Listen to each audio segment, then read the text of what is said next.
Assalamualaikum warahmatullahi wabarakatuh.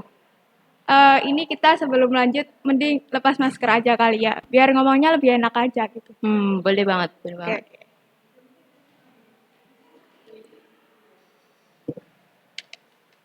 By the way, kita belum kenalan nih sama teman-teman yang lagi nonton. Oh iya, kenalan dulu aja kali ya.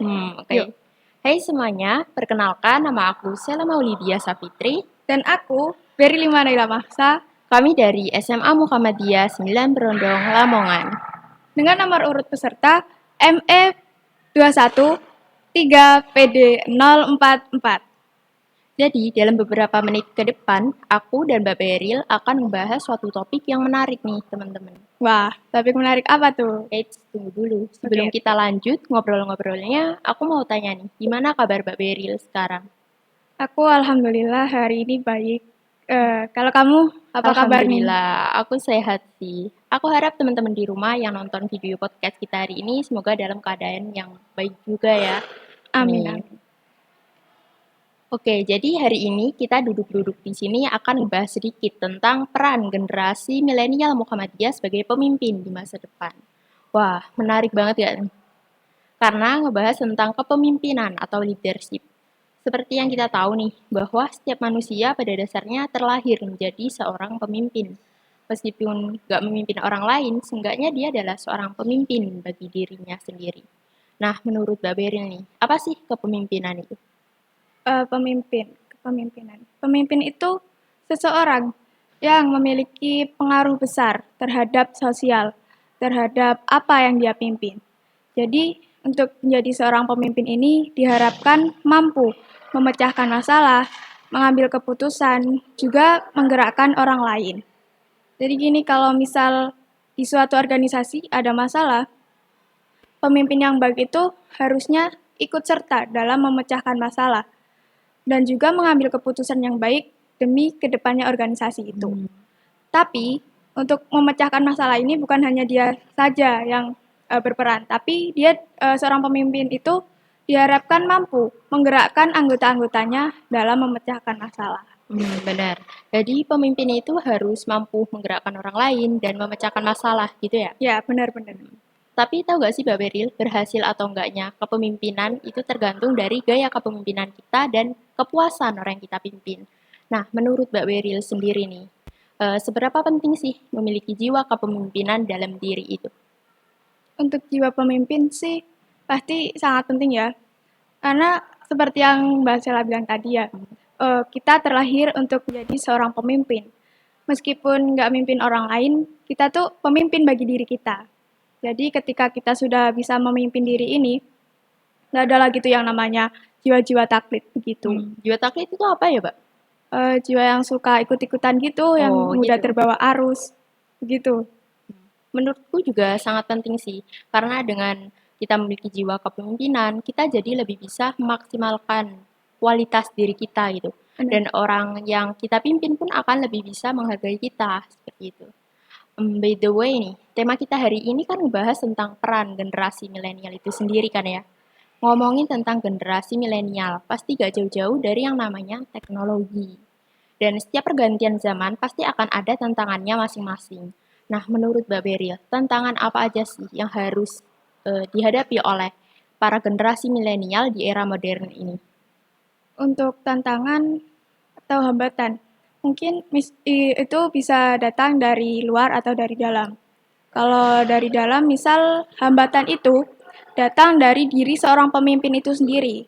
Ketika seorang pemimpin memiliki sifat buruk, kepribadian buruk, pasti itu menjadi suatu hal yang mencegah, menghambat akan tercapainya tujuan suatu organisasi itu.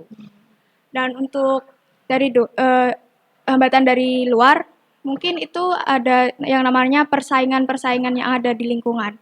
Karena seperti yang kita tahu nih, kita kan hidup di era di mana tingkat persaingan ini semakin tinggi. Kalau menurutku tantangan terbesar yang harus dihadapi oleh era milenial itu rasa malas sih. Bener gak nih? Wah, benar-benar. Iya, karena dengan teknologi semakin berkembang, apa-apa jadi lebih mudah, apa-apa jadi lebih praktis, serba ada gitu kan ya. Kita jadi males buat melakukan sesuatu. Padahal di era milenial ini tingkat persaingan kita lebih tinggi loh. Jadi kita harus bisa memaksimalkan kualitas atau potensi diri kita gitu. Bukan males-malesan terus. Wah, nggak boleh males nih. Benar. Oh iya, ngomong-ngomong sebelumnya Mbak Beril pernah dengar kata agent of change nggak nih? Agen perubahan ya. Benar. Jadi kita sebagai calon pemimpin di era milenial ini, kita harus bisa menjadi pemimpin yang baik, yang bisa menjadi sosok pencerah, membawa perubahan lebih baik lagi ke depannya. Seperti itu.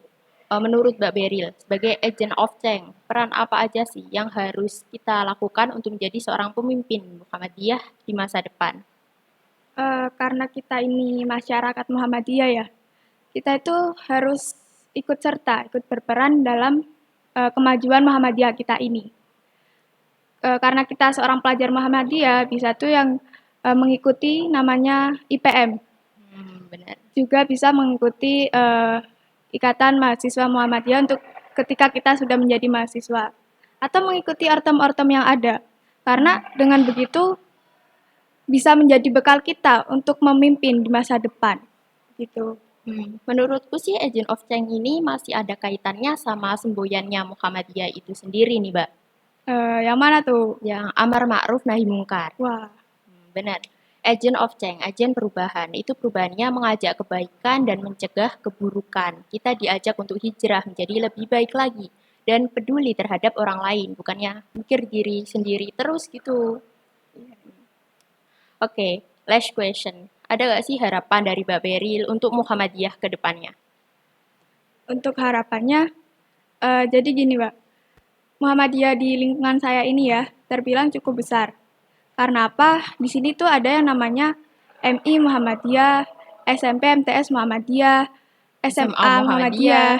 Tapi di sini belum ada yang namanya Sekolah Luar Biasa Muhammadiyah. Menurutku Sekolah Luar Biasa Muhammadiyah itu penting sih untuk para penyandang disabilitas. Saya pikir mereka juga perlu mendapatkan pendidikan yang layak seperti kita. Dan harapannya semoga nantinya kita para kader-kader Muhammadiyah ini mampu berperan untuk mensejahterakan masyarakat secara menyeluruh. Wah, menarik banget ya. Semoga kedepannya mimpi Mbak Beril bisa segera terlaksana. Amin, Amin. amin. Kalau kamu ada harapan apa nih? Harapanku untuk para pemimpin Muhammadiyah di masa depan, aku harap bisa menjadi pemimpin yang lebih baik lagi.